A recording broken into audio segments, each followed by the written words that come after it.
presentar el conferenciante Valeriano Sánchez Ramos y hablar de Valeriano, pues profesor de historia, director del Instituto Santo Domingo del Ejido, pues un problema bastante gordo, no por él, sino por su trabajo y porque escribe mucho y muy bien. Entonces hay muchas veces un problema de cara a seleccionar el currículum. Realmente un buen amigo y que está desarrollando una amplia labor investigadora. Es licenciado en Historia Moderna y de América, no es doctor porque no quiere, su modestia y su trabajo son los valores fundamentales, es miembro fundador del Centro Virgitano de Estudios Históricos de la revista Farva, director del Instituto Estadounidense en el año 2003 a 2007 y tuve el honor de colaborar con él en diversos proyectos, miembro del equipo investigador de la Universidad de Granada, Repobladora y Moriscos, forma parte de la Junta Directiva de Esperi, una asociación de profesores de bachillerato de Andalucía, es recientemente, hace un par de años, académico correspondiente, se llama de la Academia Andaluza de Historia, ¿no? No sé si es que me equivoqué, y sobre todo, no es un médico que tenga un papel, pero yo creo que es uno de los principales valores, es un magnífico comunicador, cosa no habitual de un profesor, un especialista que sea por un lado tenga conocimiento científico y al mismo tiempo sea capaz de llegar al público. Entre sus publicaciones pues tiene memoria de unos pojarreños, los Juan seguro que se me olvidará alguna, pero bueno, don Juan Gabriel del Moral de Villalobos, el segundo marqués de los Vélez y la guerra contra los moriscos, 1568-71, martirio y mentalidad martirial en Alpujarra, en colaboración con el barrio, Lo mínimo de Andalucía, Luz Mundi, que lo coordinó, Ventura Callejón Bosonra, un libro magnífico, una serie de fotografías espectaculares, un europeo de la día en el siglo XIX, participó en la Guía 4 de Castilla, Fortificaciones y Defensa, un capítulo también importante del libro de Almería Barroca, ha impulsado la jornada de religiosidad popular en su primera etapa en el IA, las 3 primeras, tiene un montón que tengo aquí de artículos en la revista Farva, todos los años, en los 17 números colabora con 2 o 3 artículos, lo que le eche, con un montón de biografías, de sagas familiares, impulsó el diccionario biográfico de Almería y en ese diccionario biográfico también participó con numerosas biografías, y dentro de este amplio panorama de su producción hay 2 temas que yo como investigador y también la gente lo reconocemos, hay 2 facetas, 2 apartados especialmente brillantes en su producción. Una primera que podríamos decir la mentalidad, la religiosidad popular, la iconografía, el simbolismo en la provincia de Almería y en ese apartado uno de los máximos investigadores a nivel nacional y sobre todo por lo que lo hemos llamado aquí hoy, en el siglo XVI en general y sobre todo la guerra de los moriscos y sobre todo y también la transición del mundo musulmán a cristiano, que hablando de las capitulaciones. Es una persona, una excelente persona, pero sobre todo es un trabajador como conclusión, y ya le voy a dar paso a él, un trabajador incansable, entusiasta para conocer, para difundir la memoria de esta tierra almeriense que en definitiva lo que nos trae aquí para conocer esta etapa como es esas capitulaciones que están expuestas aquí. Muchísimas gracias y ya paso y me voy ahí abajo para aprender sobre su cultura. Vale, gracias.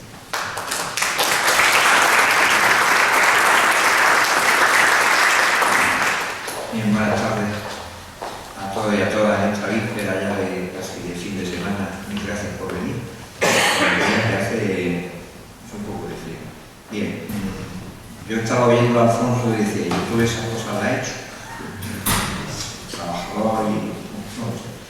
Bueno, la cuestión es que me llamaron, me propusieron de dar una conferencia relativa a las capitulaciones, porque iba a venir quien la ha encontrado, Rafael Gerardo Peinado, que además es un amigo y yo diría que alumno de él también de su misma escuela historiográfica de Granada. Por tanto, me dio mucha alegría, porque si viene Rafael, pues encantado de estar con él, ¿no?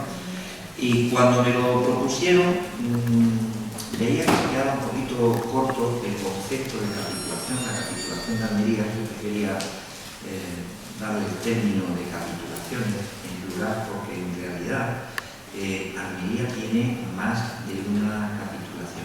Lo que tenemos por la tierra, lo que hoy sería la provincia de Almería, que en la época que yo voy a hablar no es sino el sector oriental del Reino de Granada, tuvo distintas distintas capitulaciones, no una. Quizás ni siquiera son las de Almería las últimas, tampoco son las primeras, sino que el concepto de capitulación y lo que significa es una evolución de un concepto jurídico con el que trabaja la corona castellana y que va a conducir también a entender o a comprender un poco más la historia de Almería. ¿Por qué digo esto? Porque en muchos casos pensamos que el milenio de Almería o la cultura islámica termina radicalmente cuando se toma una ciudad, cuando Almería se entrega por capitulación. ¿No es cierto? Al contrario, la capitulación lo que va a permitir es prolongar mucho más tiempo del debido a la cultura musulmana, precisamente porque se capitula, cosa que no ocurre en el sector occidental del reino de Granada, lo que hoy entendemos como Málaga, en donde el propio devenir de la guerra hace que en muchos casos ni se capitule, o si se capitula son las capitulaciones muy incipientes que no establecen capítulos suficientemente claros sobre la población vencida y como tal, pues prácticamente el territorio va a quedar lleno a manos prácticamente de los castellanos. Es en ese campo donde cuando hablé con la gente del Museo de Almería, pues les propuse, quizá más que hablar de la capitulación de Almería, a la que me voy a centrar, claro está, voy a dedicar un gran capítulo, pero sí que quería enmarcarla dentro de lo que es el devenir de lo que llamamos capitulación. Por tanto, son capitulaciones. Un largo camino en el territorio que nos llevará a entender quizá un poco más lo que es Armenia. Y eso que llamamos cultura islámica, que se va a prolongar hasta el 16. También decirle a ustedes que no se puede entender el concepto de capitulación sin la guerra, puesto que la capitulación es la consecución final de la guerra. Se guerrea, se lucha y en un momento dado se pacta. Por tanto, hay que explicar qué es la guerra, dónde se da y ver quiénes son los que pactan, con lo cual podremos entender bien qué es eso. Bien, lo primero que hay que saber es que una capitulación es un acto jurídico donde estampan su firma dos autoridades, la autoridad cristiana y la autoridad musulmana, sentadas en una mesa donde negocian cosas, especialmente un marco jurídico para esa población. Por tanto, ese concepto es clave porque es el aval, el documento que abre un periodo que llamaríamos el Mudéjar, es decir, población musulmana que vive bajo jurisdicción cristiana. Eso es un Mudéjar, que no es morisco, es otra cosa. Mudéjar es aquella persona que es un musulmán, en religión, en cultura, en pensamiento, palabra y obra. Simplemente que está dentro de un gobierno cristiano. Eso es un morisco. Un morisco no. Un morisco es un cristiano bautizado, parecido a la hora de bautismo. Podremos percibir en él un aspecto islámico, pero es cristiano. Más cristiano posiblemente, el cristiano al fin y al cabo, con todo lo que conlleva, el sujetarse a un rey cristiano. Por tanto, el mudejarismo es un estatus muy especial. Bien, ¿qué es capitular? Si nos cogemos la definición que da los diccionarios de castellano antiguos, capitular se puede entender, lo definen los diccionarios antiguos, como rendirse, entregar una posición o plaza de guerra según determinadas condiciones estipuladas por el enemigo. Condiciones estipuladas por el enemigo. O, más benévola, pactar o acordar algo dos o más personas. Por tanto, capitular es pactar. Todos esos términos que decimos a veces inconscientemente de que se rindió, de que se tomó, no se toma nada si antes no se ha entregado. Los almerienses, cuando entregan Almería, efectivamente lo toman los cristianos, pero no es el concepto de tomar como de atrapar, no es de conquista, es de pactar. Capitular, yo diría que es no rendirse, es pasar de igual a igual, tomar o entregar. Fue en fórmula antigua, muy usada en la corona castellana, especialmente en tiempos de la reina católica. Esto tiene que ver también con una filosofía que está corriendo por Europa, que se llama el tacitismo. El tacitismo viene de Tácito, de la época de Tácito de los romanos, en la que se pactaban, se hacían acuerdos para pactar cuando había. Ese tacitismo vuelve a finales del XV y ciertos estadistas, estrategas, lo asumen de nuevo a Tácito y todo lo que significa el tacitismo. Especialmente en la figura de Fernando el Católico, que es pieza clave de todo lo que es la incorporación de Almería a la corona de Castilla. Es Fernando el Católico. En realidad, aunque la reina propietaria de Castilla es la católica, realmente todas las negociaciones y los pactos están supervisados y están llevados a cabo por Fernando el Católico, que es rey de Aragón, y en este caso simplemente lo hace como un pacto con ¿Qué tienen en común todas las capitulaciones que iremos viendo? Las capitulaciones básicamente tienen tres aspectos, yo lo he resumido en ABC. De un lado, en la retahíla de artículos y textos a veces no tienen un orden claro, pero si hubiera que coger esos capítulos e ir agrupándolos, tendríamos tres grandes bloques. Uno es que los musulmanes, la documentación habla de los moros, que es el término que se le da en la documentación, que los moros reconocen en ese momento la soberanía de la reina de Castilla, por tanto la nueva familia real ya no son los nazarí, son los trastámaras.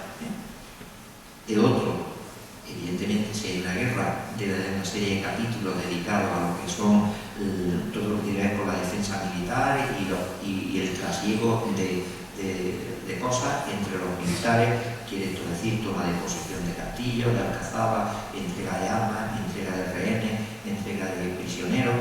Y un tercer elemento es el régimen fiscal. Es decir, le interesa mucho la corona de Castilla, una vez que asume un territorio, que por eso lo conquista, el territorio tiene que tener un interés, básicamente en la guerra se mueven por un concepto económico, y Granada, los territorios granadinos son apetecibles, y la corona castellana siempre tuvo un interés en que en su inicio, cada vez que ocupa un territorio, asimilar el sistema fiscal tributario, lo absorbe, luego lo transformará o no, pero lo absorbe. Inicialmente las capitulaciones son eso. Es un documento donde se pide eso.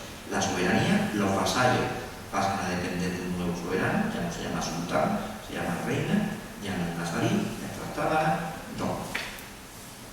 La arma ofensiva y defensiva hay que tratarla, y en tercer lugar, la renta de la que van a. Básicamente es eso la capitulación. Las capitulaciones son antiguas, comienzan cuando comienza la propia guerra de Granada, se van a ir aplicando básicamente en el sector occidental del reino, en la zona de Málaga. Son capitulaciones muy duras. La lucha entre las autoridades castellanas y las autoridades musulmanas son siempre muy restrictivas a aceptar condiciones por parte de los musulmanes que no se atengan a estos criterios. ¿Y qué va a pasar con los judíos? ¿Qué va a pasar con las propiedades? No quieren negociar nada de eso. Eso también, en ese modelo de capitulación inicial que se da en la zona de Ronda, conforme van avanzando las tropas castellanas del sector, hace también el que la población musulmana resista mucho, aguanta, no quieren caer en manos castellanas. Es un sufrimiento para el ejército castellano el ir villa a villa teniendo que conquistar el territorio. Y eso implica un cerco, implica un movimiento de tropas y va minando la guerra. Esto, a la larga, como veremos, es una decisión política que llevará a entender mejor nuevos capítulos, nuevos apartados que tiene que llevar la capitulación. Bien, las capitulaciones para el caso de Almería van a ir en progresiva generosidad.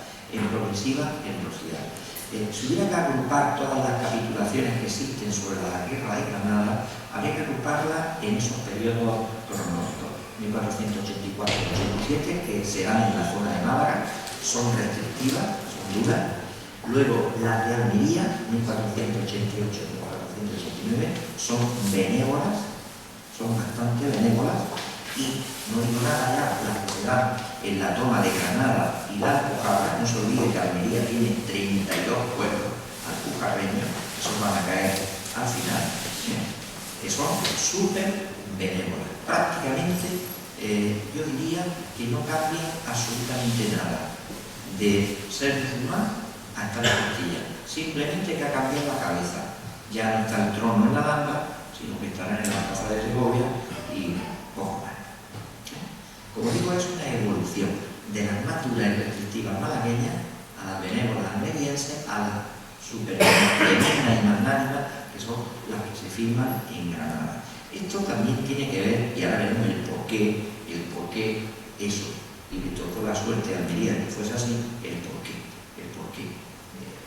Por tanto, hay que entender las que Almería, dado que están en el centro, dado que están en medio, hay que verlas como un campo de experimentación jurídico, en este caso, para que las que realmente se van a dar, que son las gordas, las importantes, que es la que se da compartir todas sus autoridades del trono de la Alhambra y los regalos.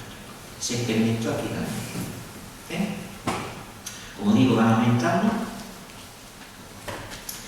Eso hay que entenderlo también sobre la base de la guerra. La zona malagueña, si ven ese mapa, porque me ha costado horrores, a decir verdad, cuando estaba haciendo esto, es sorprendente que a esta altura, que hablamos de milenio y estas cosas, yo me he dado cuenta al hacer la conferencia. Digo, bueno, ¿qué ilustraciones les pongo a los oyentes para que vayan entendiendo un poquito? Hay poquísimos publicados de mapas, de movimientos de tropas, de cosas que podría yo ayudarle a ustedes a entender la cosa.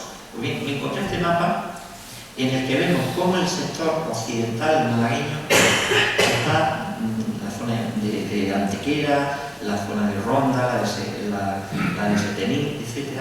Me dan un puzzle de territorios bastante pequeños, bastante estrechos. En cambio, el sector oriental, el que corresponde a la provincia de Almería, veremos que son territorios muy amplios. Eso es fruto de las capitulaciones.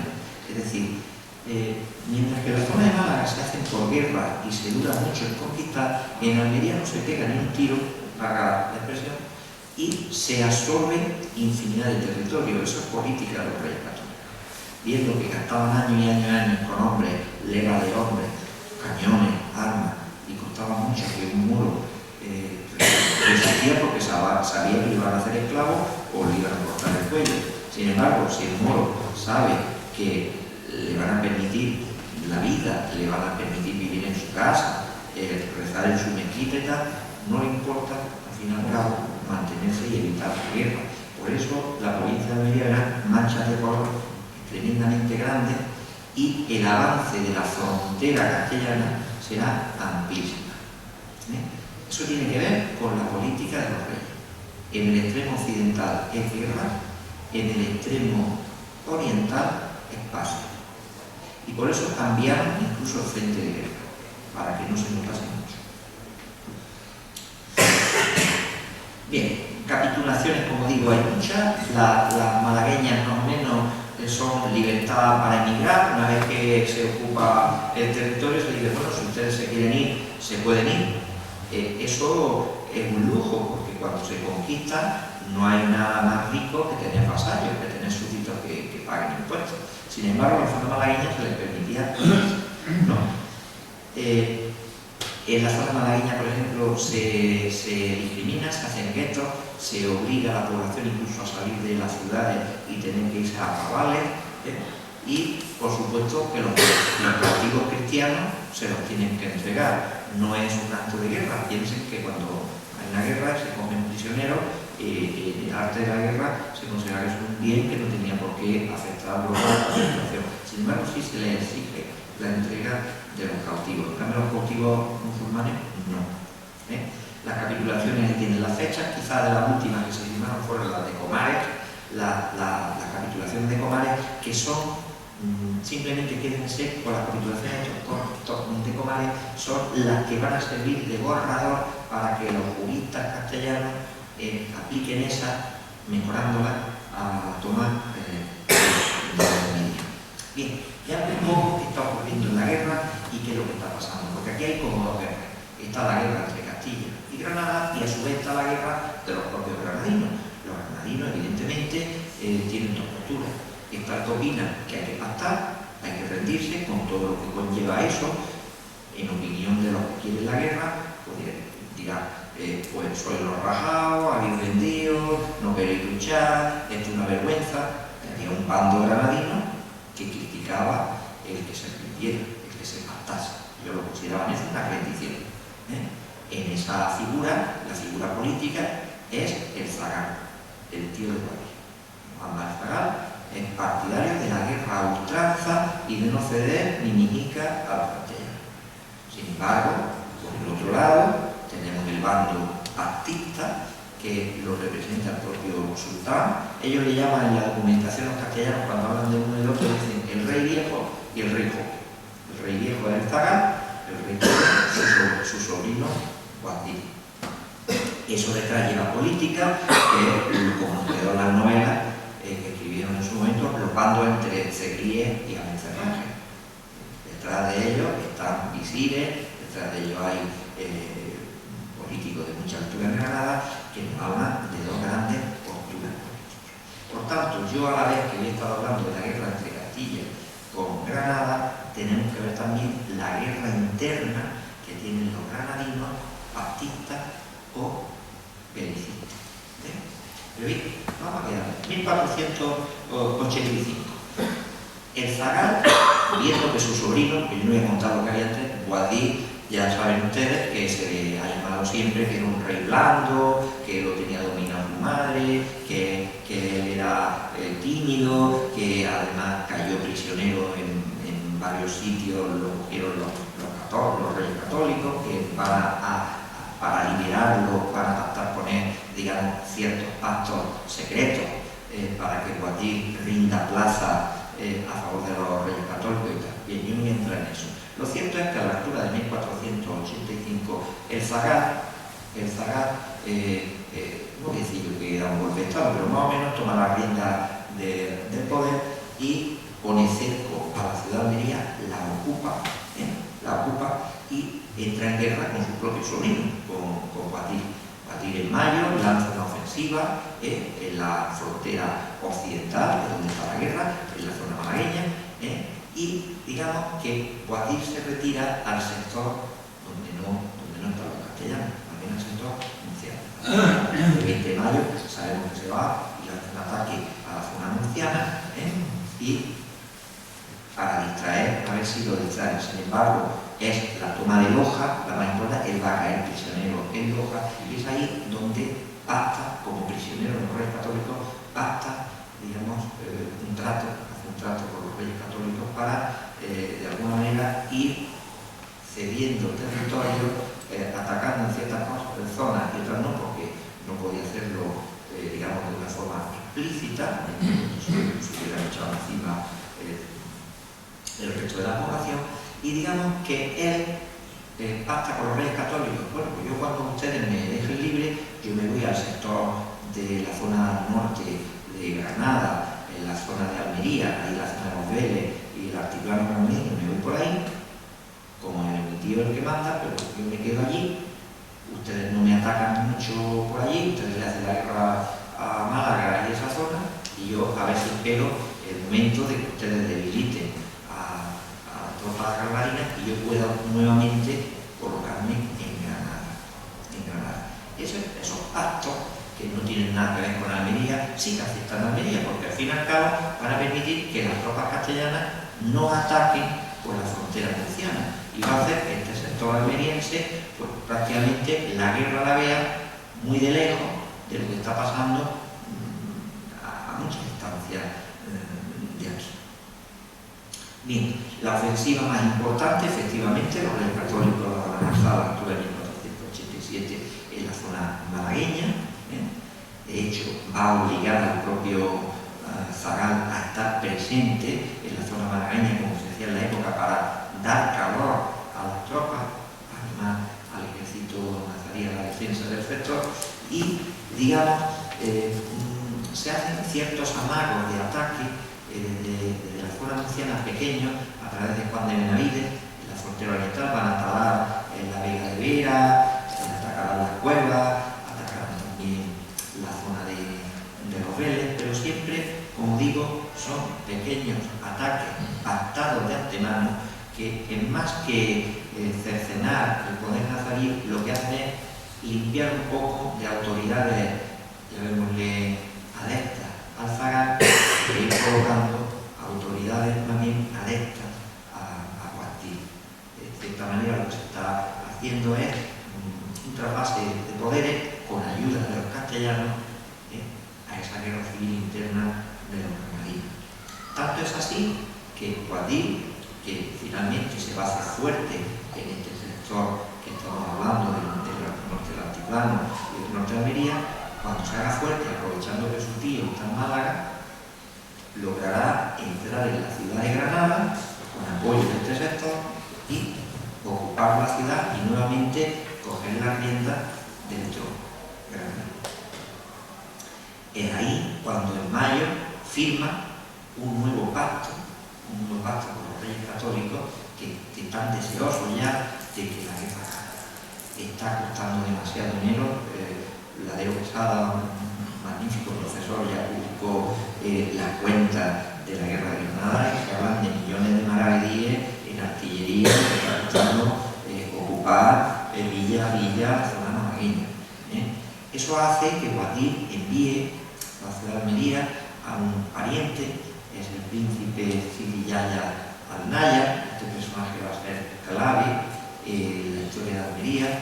Este personaje, este miembro de la Casa Real, también conocido como el infante de Almería, es el primero el que va a poner, digamos, orden a una autoridad, en este caso de Guadix, orden en el territorio del sector oriental, que más o menos lo uniformiza y nuevamente lo da a soberanía de Guadix.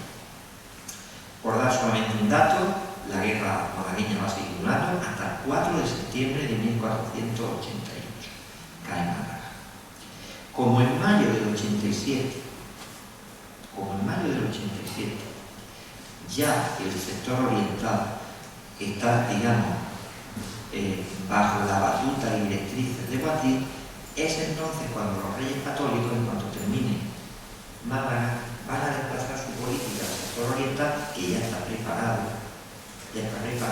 para lanzar los pastos y de un plumazo sobre la frontera murciana hasta donde corresponda sin demasiada problema.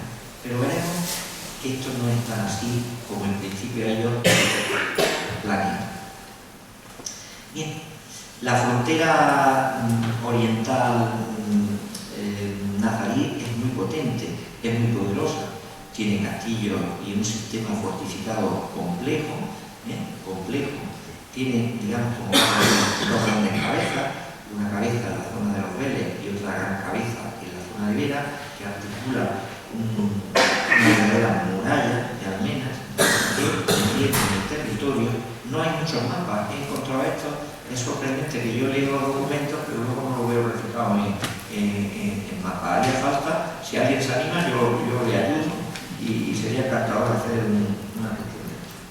Bien, decía que es una zona que no ha sufrido prácticamente ataques de frontera, son tropas de refresco, está prácticamente intacta, salvo pequeñas cabalgadas que desde Lorca y desde Aledo se hacían a la frontera nazarí, pero como que dice, campaña de guerra no tiene.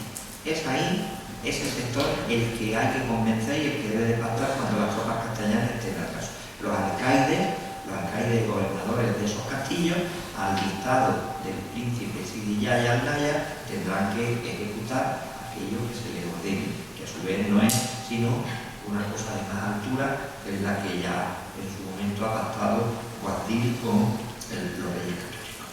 Bien, pues veámoslo.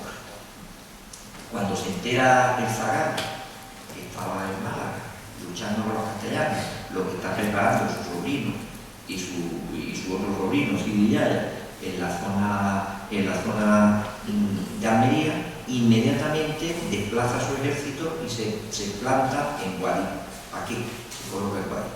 Pues porque sabe que como capten la línea de fronteras que se les pone, o menos que la bocorota de la cabeza, si me permiten esa expresión. De hecho, sabemos que en mayo de 1488 el zagal se desplaza por el río Almanzora, desde Guadí, se planta en la fortaleza de Cantoria y, digámoslo de esta manera, intimida con ese formidable ejército, intimida a los alcaides de Vera, a los alcaides de Cuevas, a los alcaides de los Vélez, diciendo que, ojo, eso va a hacer incluso que Sidi Yaya paralice las negociaciones que estaban en marcha, las capitulaciones que estaban en marcha, las tiene que paralizar ante la belicosidad que establece el zagal, y digamos que queda ahí. Eso hace el que también cambie, por tanto, la política de los reyes católicos.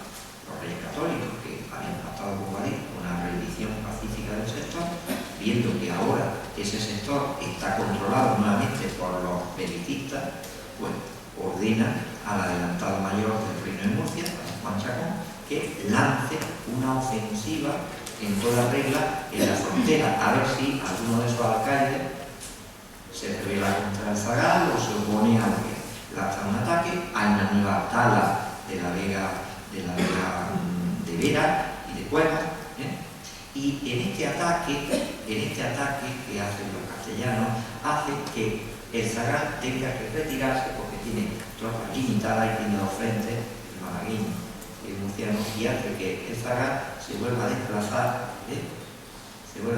Es el momento nuevamente en el que los almerienses, los granadinos del sector oriental, nuevamente comiencen con negociaciones para pactar. De hecho, sabemos que van a cruzar la raya. El 8 de junio de 1488 se planta el Real, las tropas con el Estado Mayor de Murcia, se planta en Fuente de la Higuera, en Pulpí. Ahí colocan el Real. Ha cruzado la raya granadina un ejército castellano, no es atacado por los nazaríes, por lo cual es la prueba de que los nazaríes están esperando hasta no tienen ya el zagal de la zona. El 9 de junio, escasamente 7 días después de las primeras veredas que se hacen en Color de estos, 7 de julio, es el marqués de Cádiz, Rodrigo Ponce de León, quien comienza a negociar con los alcaides de Vera, con la autoridad de Vera. Es decir, el sur de ese anillo de frontera de esas dos cabezas, los Vélez y Vera, es el sector de los alcaides de la costa, el sector debajo, que uniría todo el dispositivo fronterizo de la zona de Huesca-Loguera, Vera, Cuevas, Mojácar. Todo ese sector empieza a negociar con el marqués de Cádiz. Esto es el 9 de junio. La negociación la conocemos bien porque está publicada la correspondencia de don Rodrigo Ponce, y con lo cual podemos saber perfectamente lo que Rodrigo Ponce le escribe a la reina y las impresiones que tiene de sus pactos. A las 6 de la mañana manda llamar el Rodrigo Ponce a las autoridades de Vera, que vayan al Real de Pulpí, a la gente de la Higuera, y que empiecen a hablar de capitulación, pactar. Solamente acudió, es curioso, que para ese pacto no acude nada más que el alcaide. El resto de notables musulmanes no. Por otro lado, don Rodrigo Ponce manda un segundo enviado, en este caso al alcaide de Cuevas de Almanzora, que está negociando en paralelo con las autoridades del pueblo. Vamos a ver qué pasa. Este es el texto literal del marqués de Cádiz. Vamos a verle hasta la cara, porque se conserva hasta una hora. Dice el marqués de Cádiz: en la ciudad, que se refiere a Vera, en la ciudad hay muy poca gente. Dícese que mucha de ella es ida al rey viejo. Por eso fue solamente el alcaide. Yo he dicho que el alcaide fue el único que fue a hablar con Rodrigo Ponce. El resto de autoridades no estaban. Aquí nos dice don Rodrigo que dice que hay poca gente en la ciudad, que dice que mucha de ella es ida al Rey Viejo, es decir, las autoridades de Vera, prácticamente todas ellas son del bando belicista, pero viendo la época esta, cuando se objetivo estará, se fueron con él. Por eso va a negociar el único que es pacifista en este caso, que es el alcalde. Bien, el alcalde dice que se han ido con el Rey Viejo, y la que aquí muestra tanto temor que hoy, hasta puesto el sol, no ha entretenido de no escribir a vuestra Alteza. Es decir, que llevan desde las 6 de la mañana y está oscureciendo, llevan un día entero negociando esa capitulación, escribiendo esos artículos de la capitulación, y se hace de noche y como estaba obligado este general a tener que informar a la reina, pues le dice, estoy terminando la carta, se ha hecho de noche y todavía no le puedo contar nada porque no hemos podido capitular. Dice, porque unos querían luego entregar la fortaleza y otros lo contradicen. O sea, no estaban de acuerdo los moros, todos los moros, ni entregar, que no. O sea, que hay disensiones dentro de las propias autoridades de Vera. Y todavía están en su confusión de tal manera que no será maravilla que mañana, antes que su Alteza es la reina, que mañana antes de que su Alteza venga, nos entregue su fortaleza. O sea, estaba previsto que se pactara y que ya la reina, pues victoriosa, entrase. ¿De acuerdo? Pero no lo tiene tan claro. Entonces, cuando ha terminado de escribir la carta, añade una postilla, añade una adenda que dice, después de escrita esta, salió el alcalde moro y asentó con nosotros que daría 4 rehenes para entregar mañana a la plaza, porque ya era tarde y no había ya tiempo. Es decir, terminando de escribir la carta, anocheciendo, finalmente se llega a capitular.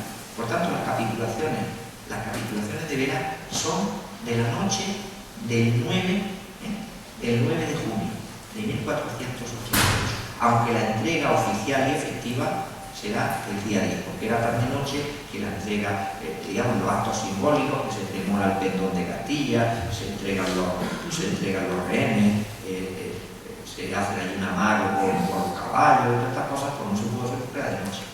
Finalmente se pasó, se tardó un día entero en pactar. Fruto, en muchos casos, por un lado, de la voluntad política del orden de pactar, pero no toda la población está de acuerdo con ese pacto. Hay una masa bastante importante que opina que hay que resistir a toda costa. Bien, si el 9 de junio en la noche capitula Vera, esa es la autoridad que pasó. El alcalde era Lluís Cordela, es el que firma la capitulación con el marqués de Cádiz, de igual a igual.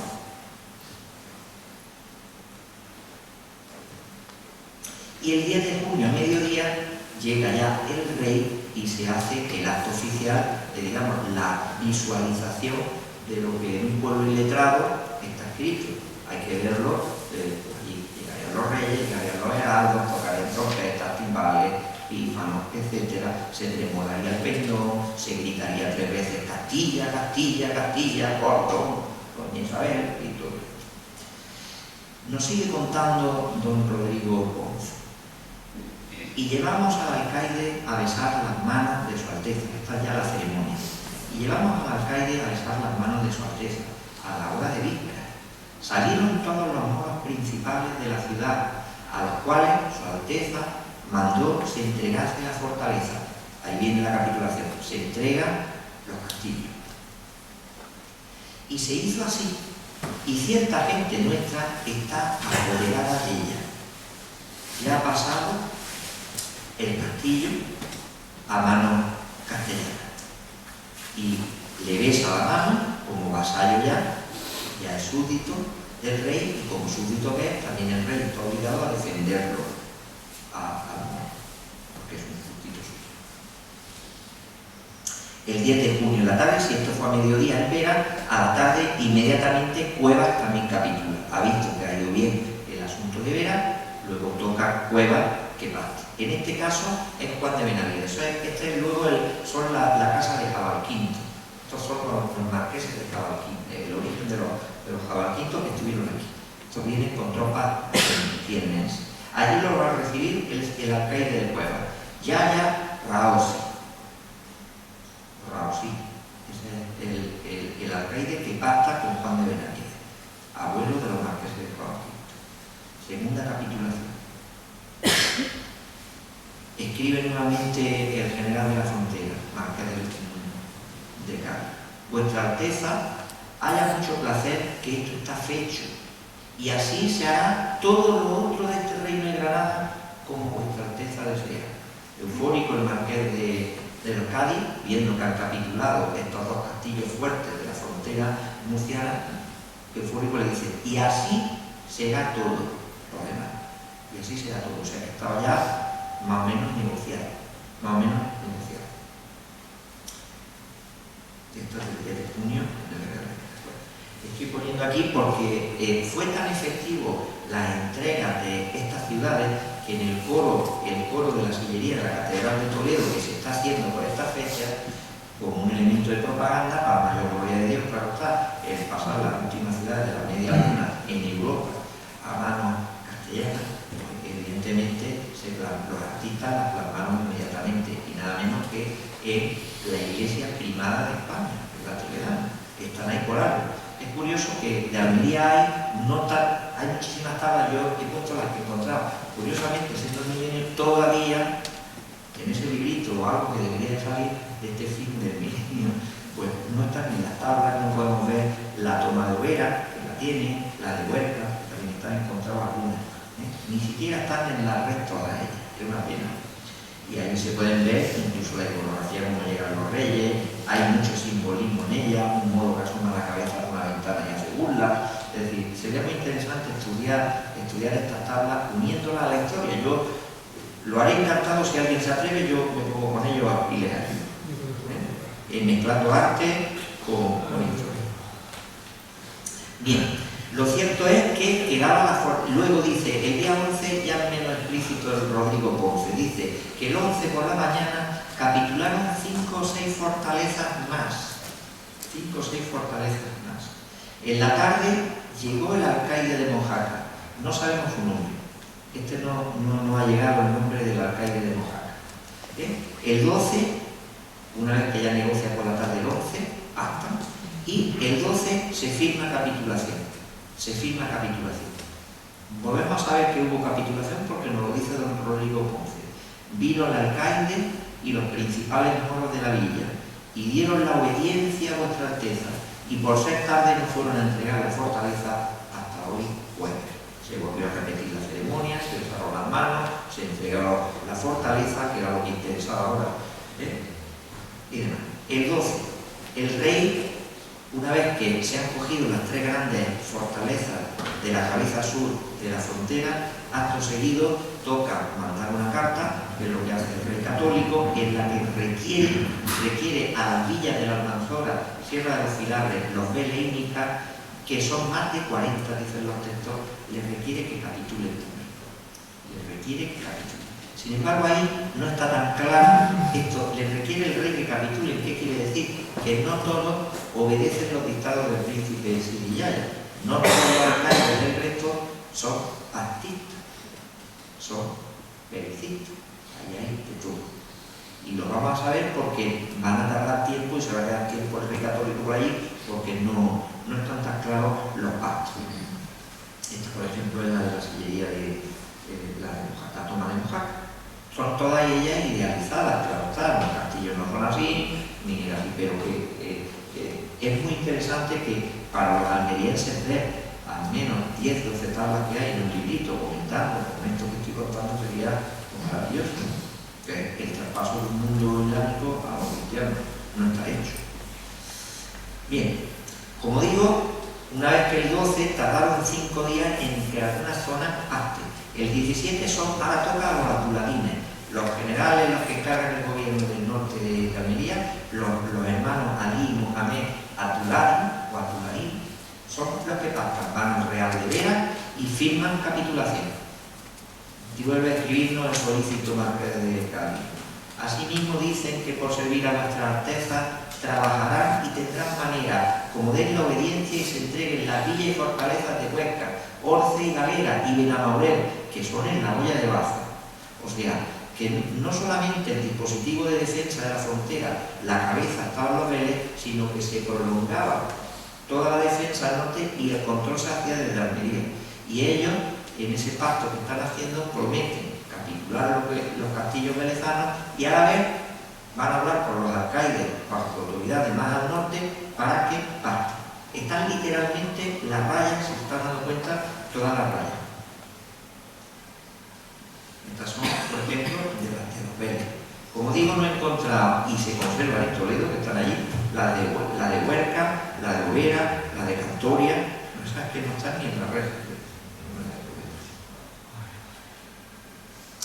Bien, sin embargo, aquí hay un paro. El 17 de junio se requiere las dos fortalezas más fuertes en la siguiente línea. La raya ya está controlada, para que den un paso a los castellanos y meter un ejército en territorio enemigo, debe de pactar la otra línea de frontera.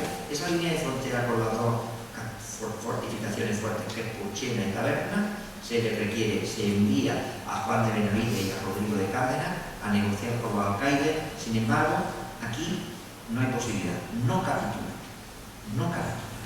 Por tanto, estamos ante todo un sector belicista dentro de la provincia de Almería.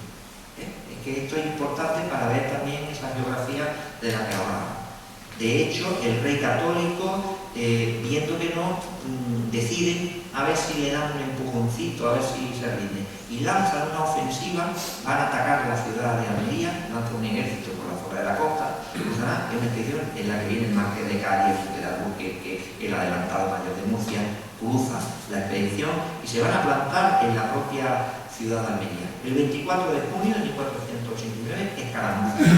Escaramucear es hacer alarde, ir por los caballos, gritar, insultarlos, hacer amagos, y entonces descubren que los alcaides de la ciudad de Almería se plantan, salen más de 2000 infantes, 200 caballos e incluso una bombarda que tenía las murallas de Almería, empiezan a lanzar cañonazos, por lo cual obliga a esas caramuzas del ejército a retirarse hacia el río Almería. Dicen los documentos, hablan de que fue para probar la fuerza que tenía la ciudad de Almería, para ver si en caso de que no capitule, ¿qué nos puede costar esto en costo militar? Se hace esa escaramuza. El 25, para dar calor a esa tropa, llega el rey católico a las puertas de Almería con un ejército más fuerte que viene, va más lento, va detrás. Sin embargo, se combaten las murallas, se hace un amago el 26 ya con todo el grueso castellano, se lanzan cañonazos, sale la caballería, salen los infantes, en fin, una guerra. En realidad los castellanos lo que estaban era probando las defensas almerienses, porque vuelvo a decir que gran parte estaba pactada la rendición. Sin embargo, dentro de la ciudad de Almería había belicistas y era de los que había que tener cuidado los pacifistas. Dice el texto: murieron asaz gente de ellos, y en los cristianos hubo poco daño, gracias a Dios, salvo algunos heridos, que en estas cosas tales no se pueden excusar. Bueno, aquí el marqués de Cádiz siempre dice que mueren menos cristianos que moros, ¿no? Bien, me encontré este grabadito para que vean ese zagal belicoso, como lo pintan los libros de texto del 19, y que era el que no quería pacto. Por tanto, Almería se va a seguir retrasando el pacto. Los reyes católicos, ante esta prueba de guerra y de fuerza que hace la ciudad de Almería y ese amago de que los alcaides de la segunda línea de defensa de frontera, que es Purchena Taberna, no capitulan, pues tienen que cambiar de estrategia. Hay que cambiar. Entonces, ¿qué es lo que hace el rey? El 26 por la tarde, viendo que están dando el cañonazo los moros desde la muralla de Almería, ordena retirarse al río. Así, el texto: retírase al río, todas las bombardas de la ciudad casi alcanzadas. Justo, bueno, o sea que sabemos que los musulmanes de Almería tenían artillería. Lo sabemos cómo. El 27, pese a que había un ejército castellano, no hacen más guerra a la ciudad de Almería y optan por retirarse. Se retiran hacia Vera y en el camino van talando, van destruyendo cosechas, quemando, que era lo que se hacía entonces, tierra quemada, van destruyendo todo el camino. Los reyes no quieren hacer la guerra, no es que no quieran hacer la guerra. Les va a costar mucho dinero si esa fortaleza resiste, si Taberna y Puchena aguantan. Es un cálculo, los contables castellanos ya están haciendo contabilidad y dicen esto van a ser millones de maravedíes y años. Por eso prefieren la capitulación. Hasta el día 30 va a estar el rey de Vera, el rey en Vera. Y es entonces cuando decide, bueno, como los atuladines me han prometido en la zona norte, ellos pueden pactar en la zona norte, pues vamos a ver cómo ahora me libero de Cogote y de Batán, no vaya a ser que meta un ejército, me ataquen desde el norte y me encierren. Luego, estratégicamente interesa ahora el norte. El día 7 de julio capitula Huesca por la mañana, el rey católico en persona avanza desde el Real de Vera por la margen izquierda del río Manzora, va subiendo, Overa, se planta en Overa, existe tabla de Toledo de Overa, existe, yo no puedo ponerla porque no me da punto. El 8 está el ejército, sigue subiendo, se mete por la Boca de Oria, que también tiene tabla, en la sillería de Toledo, dice textualmente de Oria, que es una villa y fortaleza muy fuerte, que ya se había dado, es decir, que ya había capitulado. O sea, que esta es de los aduladines y esta se ha entregado. 9 de julio, capitulación de Cuya por la mañana y acto seguido la de Benauré, tal cual como habían dicho los generales realizados que harían, sin pegar ni un tiro. El rey lo que va haciendo simplemente besar las manos y tremolar los tendones. 10 de julio, aquí sí resiste. Baza hace rostro. Esto va a ser decisivo. El cerco de Baza va a ser la única ciudad del sector oriental que no va a capitular, sino que va a ser con guerra, y guerra dura, guerra bastante dura. Esto va a trastocar bastante los planos de capitulación para Almería y todo el sector. El que Vera se haga fuerte y aguante, cuando digo Baza, digo también toda la cabecera alta de la Almanzora.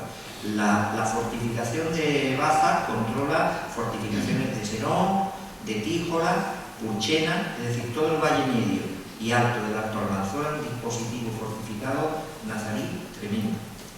Y ese va a aguantar, estos son adeptos al zagal al máximo y no se dejan llevar por las conversaciones de los aduladines. Esta segunda línea de defensa en Viura. El 12 de julio, para que vean ustedes la importancia que debieron de jugar este linaje venezolano, se sabe que el 12 de julio de 1418 se le entrega el señorío a Ali Aduladín, se le entrega a Castilleja y Cortes, se le entrega un señorío al mismo rango que el duque de Albuquerque o el duque de Alba. Es decir, estamos hablando de, esto es inaudito para que un general moro reciba una merced de este rango, solamente equiparable a la alta nobleza castellana. Debe de haber hecho servicios muy importantes a la corona. Claro, cuando uno ve el rosario de fechas y todo lo que ha capitulado, podemos entender muy bien que los reyes están guardando toda la retaguardia para que cuando entre el nuevo ejército de la campaña siguiente hacia Almería, tener su espalda cubierta. El 20 de julio, merced nuevamente un nuevo mérito, una nueva medallita a los bulerines. Merced del alguacilaje mayor de los Vélez, Filade, Almanzora y Baza, y del alguacilaje mayor de Baza a Mahomet Abdullahi, al hermano. Con lo cual, a uno le ha dado el señorío y a otro le ha dado la autoridad de una cosa impresionante. La ha dado a los Vélez, la ha dado a Filade, la ha dado a Almanzora, la ha dado todo. Lo ha hecho prácticamente del norte, de todo el sector norte, lo ha hecho autoridades, máximas autoridades. Las capitulaciones de 1488 ya cambian, los reyes cambian la idea. Bueno, pues si no ha dado tan buenos resultados, la Sarquía malagueña ha caído entera, ha caído todo el norte de Almería, ha caído todo el norte del altiplano granadino, no los sistemas de Baza, aquí hay que ajustar las capitulaciones, hacerlas más benévolas, hay que hacerlas mucho más ligeras, más benévolas, para convencer a esas autoridades de que lo suyo es entrega, porque sobre todo lo que les preocupa es Almería y esa línea de capitulación que pudiera ser Purchena y Taberna. ¿Qué introduce? Introduce nuevos, cuando uno ve las capitulaciones de las que hablaré después, introduce nuevos elementos en los documentos. De pasar de 10-12 capítulos ya se pasan a 20, a 27 y hasta 30 articulitos. Los reyes van a todos, se sigue manteniendo que los reyes toman la población musulmana por vasalla, que prometen estar bien, mantienen la política. Esto es muy importante. Prometen que no van a entregar los territorios que conquisten a señores cristianos. No los van a hacer señorios, sino que prometen que serán realengas. Es decir, siempre van a estar bajo autoridad del rey. Esto para la época también es muy importante porque un señorío siempre es muy duro. La continuidad de la fiscalidad nazaria, que estamos tomando, incluyendo la moneda, incluyendo los pesantes, establecimiento de una justicia mudeja, es decir, la justicia se la van a dejar a los nazaríes, ellos quieren que siga funcionando la legislación y las autoridades de ellos, e incluso comienzan a verse apartados sobre la convivencia. Comienzan a aparecer pequeños artículos. ¿Y qué pasa si hay un matrimonio entre una cristiana y un cristiano? ¿Cómo debemos de tratarlo? Comienzan a introducir capitulitos referidos a los matrimonios mixtos, a posibles conflictos entre cristianos y musulmanes, etc. Añaden otro capítulo muy importante que son derechos y libertades, respeto al uso de las costumbres de los moros, respeto a la expresión de libertades religiosas individual, el perdón general a la población y libre de responsabilidades, porque bueno, cuando se está en guerra uno mata a otro, pero está trabajando. Cuando se trabaja en la guerra no se puede considerar un asesinato. Pero claro, cuando entraban los castellanos iban buscando al que mató a tal. Está garantizando de antemano la corona que a esa persona no se le puede tocar. Porque lo que haya hecho, lo ha hecho en acto de guerra, no en otra cosa. Para evitar así la venganza de las tropas castellanas cuando estaban en estas ciudades ocupadas. Existen muchos perdones de este tipo. Existe también el permiso de los no vecinos a salir con bienes, es decir, aquellos que por orgullo no quieren vivir en la autoridad castellana, no hay ningún problema. Usted se coge sus cosas, las puede vender, se las lleva en el carro, nadie se va a meter con él, y usted se puede ir. Hay muchos salvoconductos para aquellos que se les respeta eso, los salvoconductos. Y demás, hay infinidad de capítulos que también se dedican a eso. El que no quiera estar sujeto a dominio castellano, se puede ir. Y luego se introducen las particularidades genuinas de los territorios, como entrega de rehenes, si deben o no contribuir a la defensa de ese territorio, ya son súbditos castellanos, si le atacara el zagal o así, ya es territorio castellano, tienen que defenderlo, o van a aliarse con los que invaden el territorio castellano. Eso hay que estipularlo bien en las capitulaciones. Y por supuesto, eso sí, sin que sea un gravamen para ellos. Quizá el más sangrante y que le preocupaba mucho a los musulmanes era el derecho de huésped. El derecho de huésped es que cuando un ejército llega a una ciudad, está obligada la población que hay ahí a alojar a las tropas. Y esto era destructivo. Meter a un regimiento dentro de tu casa, pues a comerse todo lo que había, romperse la casa, violarte a la mujer, a la hija y pegarle fuego a la casa. Esto no gustaba nada. Todas las capitulaciones de Almería incluyen el derecho de exención de huésped. Bien, así están las cosas. Ya casi tienen los reyes católicos madura la entrega de Almería, ya tienen los borradores de capitulaciones con sus generales para esa campaña que viene, empezar a negociar con esos puntos autorizados a que se puedan incluir en las capitulaciones. Sin embargo, nuevamente el zagal pues sabe que esto va muy mal. El 22 de julio el rey ya sabe el zagal que el rey católico está en Murcia, luego ya sabe que hay, manda a llamar a Guadix a negociar el siguiente paso de línea de frontera con estas nuevas capitulaciones. Claro, eso no puede. Es entonces cuando el zagal hace un nuevo contraataque, va a lanzar un nuevo ataque precisamente para forzar a liquidarse a los pactistas y por supuesto colocar en los puestos claves a gente de su mano.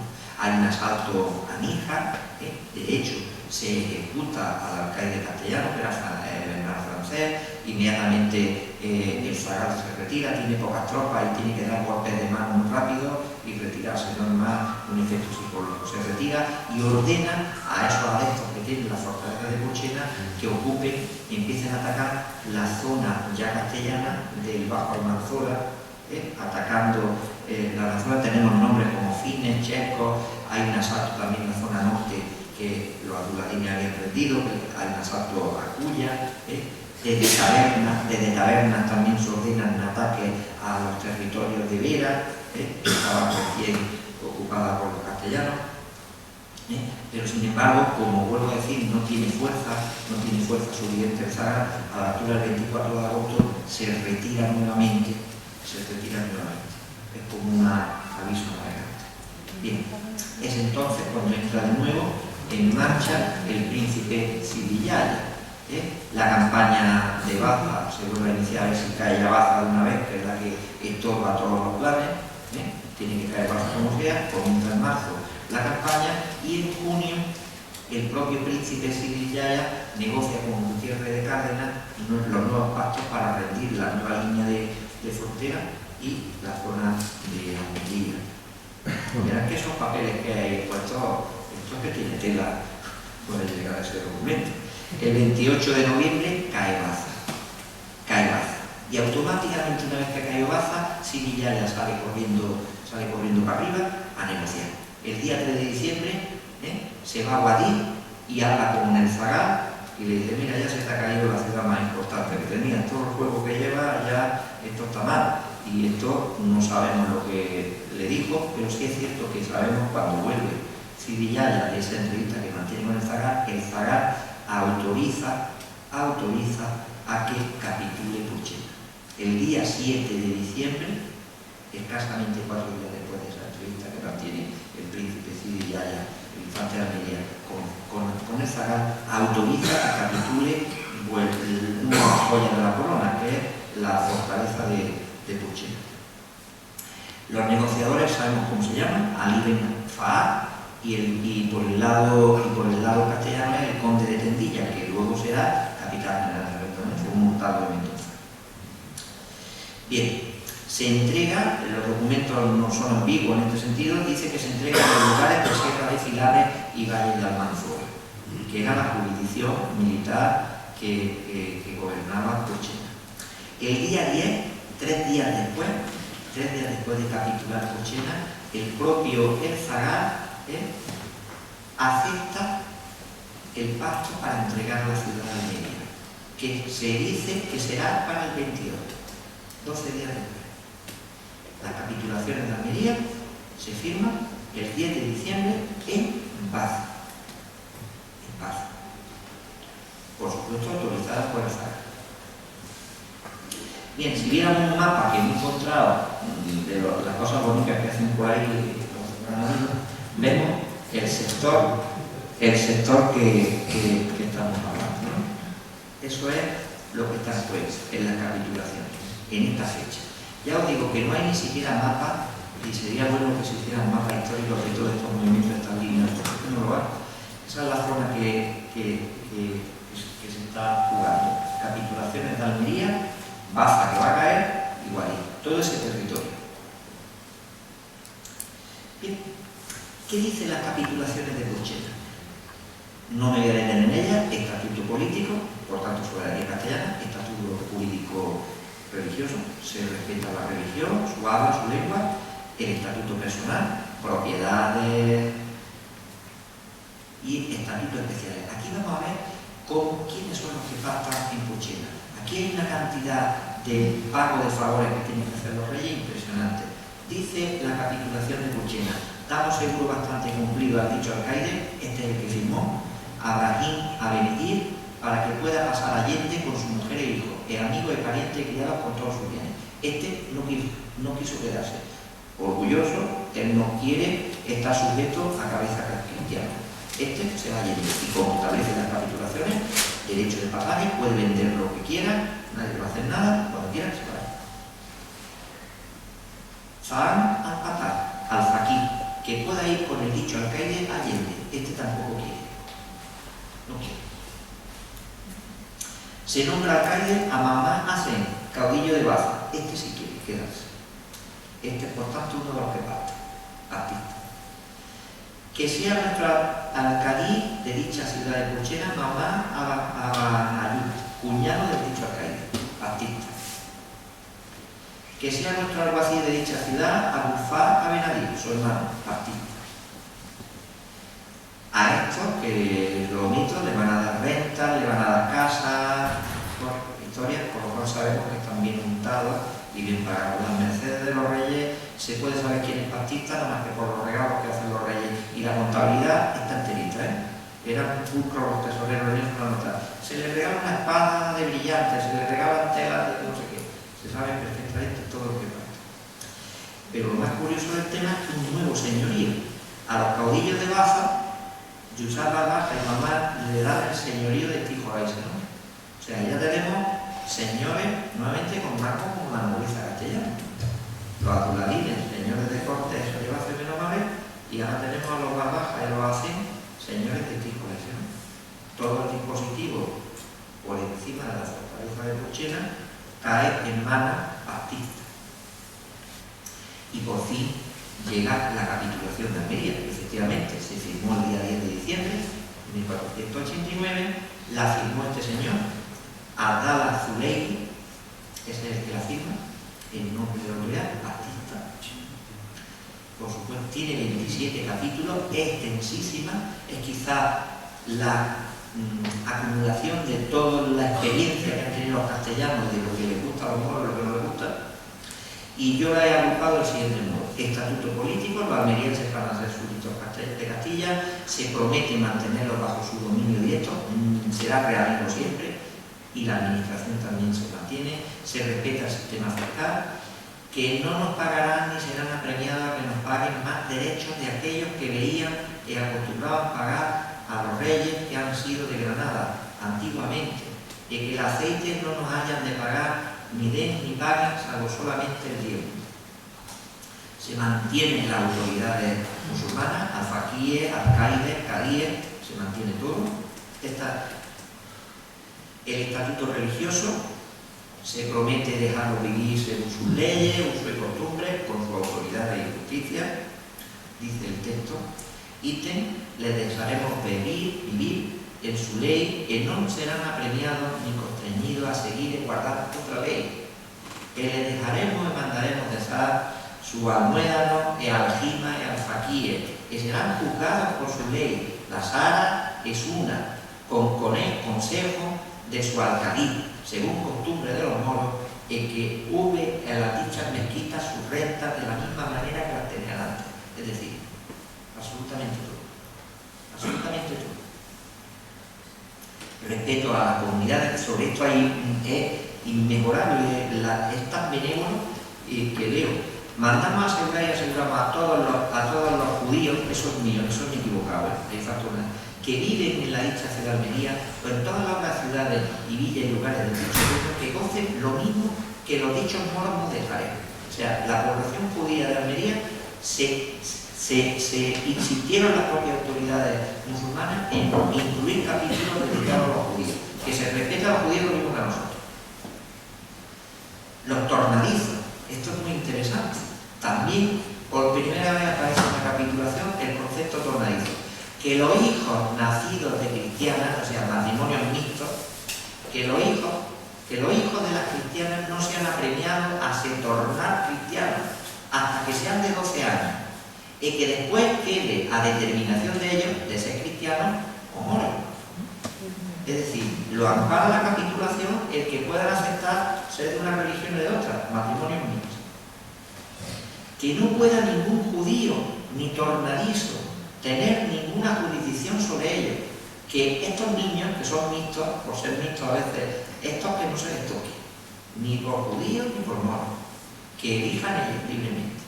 Que si algunos fueren tornados moros en tiempos pasados, había veces que era lo contrario, tornarse moro es un cristiano, lo hacemos prisionero y de estar tanto tiempo en tierra de moros acaba convirtiéndose al Islam. Dice de ellos que si algunos fueren tornados moros en tiempos pasados, que no sean apremiados a se tornar cristianos contra justicia, salvo si no fueren por su voluntad, y que los cristianos que se han tornado judíos tengan término de un año de se tornar cristianos o de se pasar a gente. A estos ya no.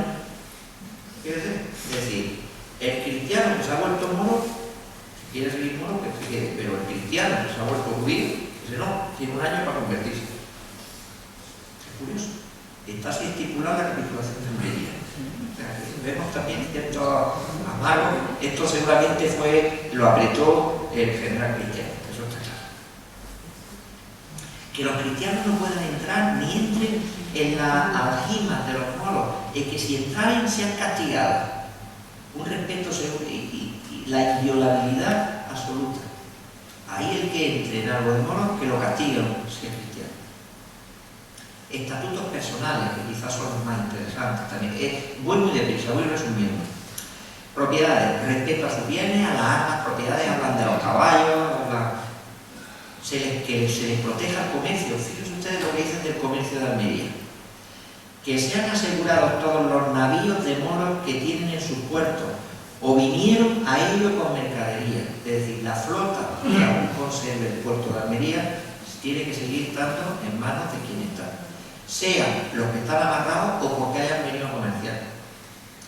Respeto a las presas y al botín, lo que yo decía, de nación de guerra se cometen cosas, pero no puedes castigar a nadie. Que no se les puedan tomar ninguno de los caballos, ni las armas, ni los ganados que ha habido en cabalgada hasta aquí. Estatutos para los emigrados, que si algunos son pasados Allende y tienen acá cualquier bienes, que tengan tiempo de 3 años para venir a poseerlo y que lo envíen. Es decir, que aquel que haya huido, que era moro de Almería y viendo que la guerra se ha ido a Allende, que no se preocupe, que la casa que tiene aquí que puede venir venderla, que nadie se la va a quitar, que nadie le va a hacer nada. Que si quiere venir, que se venga. Incluso de los cautivos que se haya llevado al norte de África. Que si algunos tienen cautivo a Allende, que no sean demandados, que así mismo si lo vendieron o enviaron. Estatutos personales. La garantía de derechos, que no pueda recibir daño ninguno, persona ninguna, por el mal que otro haya hecho, salvo quien lo hiciere o conociere y favoreciere que lo pague. Que se evite el derecho de hospedaje, lo que yo decía de meter soldados en las casas. Ese nada, eso siempre. El derecho a la privacidad. No consentiremos ni daremos lugar que ninguno ni alguna de nuestra gente entren en casas de los moros contra su voluntad, y que si entraren, que sean castigados por ello. El salario, hasta el salario, ahora vamos a estar en jurisdicción castellana, no serán llamados ni tomados ellos ni sus vestimentas por nos, ni por ningún alcaide, ni capitán, ni por nuestra gente para ningún servicio, salvo pagándolas por ellos su justo jornal de salario. O sea, están diciendo que a los moros hay que pagarles a los mismos el salario que de verdad el derecho corresponde a su trabajo. Identidad, que ahora esto nos recuerda a los judíos cuando le ponían las estrellitas a los nazis, ¿no? En la Alemania nazi. Fíjense lo que dicen ya entonces, que ahora ni en algún tiempo alguno por nos ni por nuestros descendientes no serán apremiados ni constreñidos a traer señales. Es decir, un moro no puede ser señalado. Ya saben ustedes que en la Alemania de Hitler se obligó a los judíos a ponerse aquí una estrella. Y dependiendo del color, o si era homosexual o lo que fuera, ¿no? Te iban colgando según la gracia. Aquí están diciendo que no se pueden marcar.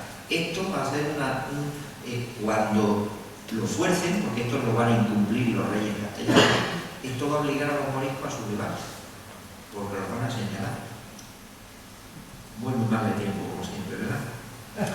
Bueno, sobre los cautivos, mucho sobre cautivos, franquicias fiscales muchísimas, medidas muy benévolas en cuanto a la fiscalidad.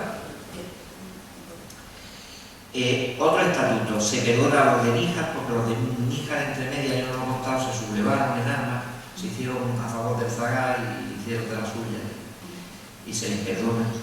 Y el derecho de pasaje a Allende, a aquel que quiera irse, que se puede ir, que lo venda, etc.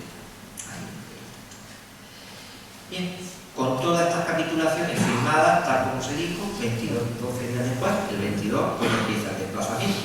El 10 se firma en Baza la capitulación, el día 17 el rey católico cruza la frontera desde la zona murciana y empieza a desplazarse por un territorio que ya es de ellos, se desplaza, llegará a Almería, a las puertas de Almería el día 22, el zagal la entrega, no él, sino con las autoridades que tiene, y al día siguiente ya llega la reina, que entra en la ciudad de Almería, se tribula el pendón, Castilla, Castilla, Castilla, llegará al alcaide, le besarán la mano, se hará la misa solemne con el Santiago y todas estas cosas, y Almería ya es ciudad castellana con unas capitulaciones que regulan mucho prácticamente a una población musulmana. Eso es lo que llamamos un estatus mudéjar.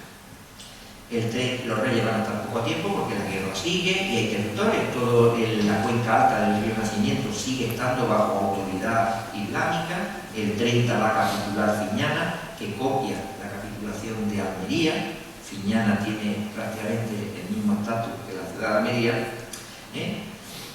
Y poco después, cuando capitule Guadix, que lo hace el 30, se incorpora territorios almerienses como la Alpujarra almeriense, todo el Valle de Andará, toda la Baja Alpujarra, todo el norte de la Sierra Nevada, un sector bastante amplio del territorio. Este territorio se rige por las capitulaciones de Guadix, que son todavía más benévolas que las de Almería. Más benévolas. Como ven, hay una gradación de estatus distinto. Almería, que la vemos, no es igual, tiene distintos estatutos jurídicos para distintas poblaciones. Pago de mercedes. ¿Cómo se ha hecho esto? Pues el Zagal, al fin y al cabo, aunque es pelicista, ha aceptado estas capitulaciones. Se le entregó en señorío la Alpujarra. Él se fue a vivir a la Alpujarra de Andará. Y él iba desde la Tade de Andará, más o menos de Canjaya, hasta Órgiva. Y al príncipe Cid Yaya Aldaya se le entrega el Bajo Andará, el señorío de la Tade Marchena y de Apolo.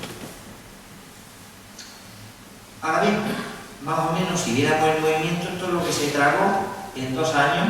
Verán que todo el sector oriental, con un movimiento de tropas, verán el enorme territorio que sin pegar prácticamente un tiro, salvo el sitio de Baza, se pudo hacer bastante. Esto que ven ahí va a hacer el que durante 100 años más haya población musulmana en Almería y no en Málaga. Cuando se rebelen los moriscos en 1568, ¿dónde se rebelan? Donde hay población musulmana, donde las capitulaciones han dejado población musulmana. En la zona malagueña no puede haber rebelión, porque prácticamente son durísimas y obligaron a la diáspora o a la esclavitud, o no hubo capitulaciones o prácticamente ninguna. Por eso es en el sector oriental donde está el pollo y donde va a durar mucho más tiempo el Islam, un siglo más prácticamente. Bien, pese a eso, queda todavía en discordia, ya el rey viejo ya ha capitulado, pero queda en discordia todavía el pequeño territorio que le he dicho, le queda una franja que es Granada y un poquito de Alpujarra, la zona de Adra, la zona de Berja, esa zona de ahí que sigue siendo bajo autoridad del rey de Granada, no toda Almería todavía capitulada, por eso le voy a decir que eran capitulaciones en plural. Bien, en esa Guadix no está contento, sabe que lo tiene todo perdido, está prácticamente aislado, no tiene salida, prácticamente nula. Pese a eso, va a lanzar a la altura de 1490, rompe la tregua que ha hecho con los reyes, va a hostigar a los alcaides alpujarreños a que se levanten en armas, lo van a hacer en armas. El 15 de julio Guadix va a invadir los territorios de la Alpujarra y va a dar guerra al Zagal, y así Villaya va ocupando todo el río Andará abajo, se van a tener que refugiar en la ciudad de Almería y ser amparados por las tropas castellanas de la guarnición de Almería. A finales de julio, el Zagal, con un ejército castellano, que es sorprendente, va a subir río Andará arriba, va a luchar contra las tropas de Guadix, va a volver a recuperar la fortaleza de la Alpujarra. A principios de agosto se levantan los moros del río Almería. El 20 de agosto, Cid Yaya le toca aplastar esa nueva rebelión, no aceptan las capitulaciones.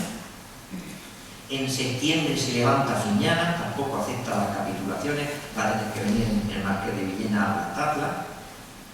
Y el 8 de septiembre, el Zagal, aburrido, porque ya el Zagal, viendo que le están atacando a los propios nazaríes, no se puede defender, no tiene ejército, y el que tiene es castellano, en su orgullo no lo puede evitar y hace capitulación particular. Una capitulación particular, él y su adepto, que se firma el 8 de septiembre y se va a Allende. el zagal morirá en 3 meses. A mediados de septiembre, como digo, se marcha allí. Y queda la última capitulación, queda una guerra que yo le voy a contar, que es el cerco de Granada, para ver qué pasa con esa Alpujarra que se ha subido a Granada. Estamos hablando de todo el sector occidental de la provincia de Almería, que va a tener una capitulación todavía más benévola que todo lo que yo he contado, porque ya es la guinda del pastel. Es pactar nada menos que con Guadix y con todos los nobles de la ciudad de Granada. En 1421 comienza la campaña, en agosto se inician las conversaciones, las comienzan estas autoridades, Hernando de Zafra por parte de los reyes católicos, Abulcasín y Mulé por parte de Guadix. Acto seguido, en septiembre, se quitan estas autoridades y pasan a ser estos, Bencomisa, que es el alguacil mayor de Granada, y el alfaquí mayor de la Alpujarra, Hernando el Pequeñín. Y cuando ya van cerrando la capitulación, será a mediados de septiembre cuando los reyes personalmente, Fernando el Católico y Guadix, pacten los puntos últimos de esa capitulación, que afecta a la ciudad de Granada, a su Vega y a Alpujarra. El 25 de noviembre, Abulcasín, en nombre del rey Guadix, firma las capitulaciones que afectan a Granada y la Alpujarra. Se firmaron las segundas capitulaciones particulares para el rey Guadix. El rey Guadix pidió en señorío la Alpujarra, se le va a entregar. También pidió, en los borradores de negociación, pidió la fortaleza de Puchena y la alcazaba de Taberna. Eso no lo aceptaron. Pidió también Puchena y Taberna. No se lo dieron. Fue lo único que no aceptaron en el borrador. Y por último, en la tercera capitulación, que es para los moros principales, el gran visir, el resto de ministros y generales, que también tienen sus capitulaciones particulares. Bien, y con esto serían las capitulaciones mudéjares que hemos visto ahora mismo. Decirles que el sistema de capitulaciones que tiene Almería, como ven, es literalmente estratigráfico, que va de la línea de frontera, como hemos visto, entre Alduladines y Vera, un modelo de estatus social, una segunda banda, que es la que abarcaría desde la cabeza de Baza, Río Almanzora, otra segunda capitulación, otra tanda, que es la que va con cabeza en Guadix, Almería, y por último queda en la última banda, es la de la Alpujarra. Precisamente en función de la benevolencia que se va dando en esas capitulaciones, hará el que a partir del año 1492, prácticamente estamos en una Almería mudéjar llena de musulmanes, en la que la autoridad es simplemente castellana. Evidentemente los castellanos esto lo hicieron con una necesidad de guerra. Ellos van a ir cumpliendo todas y cada una de estas cláusulas y dará lugar a que en 1499 se levanten en armas. ¿Quién se levanta en armas? Donde son más venenos, la Alpujarra y la zona de Filabre, con el famoso sitio de Befique, 1499-1500. A partir de ahí habrá una nueva guerra, que yo no les voy a contar. Esa guerra forzará a romper parte de las capitulaciones, a firmar capitulaciones particulares según los territorios que se alzan. En esa se eliminan todos los estatutos de religión, se fuerza al bautismo forzoso y simplemente ya se integran en la autoridad castellana y simplemente les van a quedar artículos de capitulación referidos a aspectos culturales. Es ahí donde nacen los moriscos. Los moriscos son fruto de las capitulaciones mudéjares de 1500-1501, en la que se sigue respetando la vestimenta, el habla, la zambra, los bailes, simplemente eso. El estatuto jurídico, el sistema impositivo y tributario, todo eso queda liquidado. Digamos, de las tres grandes partes de las capitulaciones quedan rotas y quedan esas. Y aún a pesar de esas capitulaciones, que yo no voy aquí a hablar de ellas, esas también las incumplieron los castellanos. Ya será en época de Felipe II y dará lugar a la tercera rebelión, que es la de 1568. ¿Dónde? Donde fueron más benévolas las capitulaciones de conquista, que es la Alpujarra. Ya será a Benumella, que se levante en armas y diga, no, es que ustedes han puesto en cumplir las capitulaciones. Y esta es la historia de las capitulaciones, que no hay una, hay muchas. muchas y que cada sector comprenderemos mucho mejor eso que llamamos la herencia musulmana. Muchísimas gracias.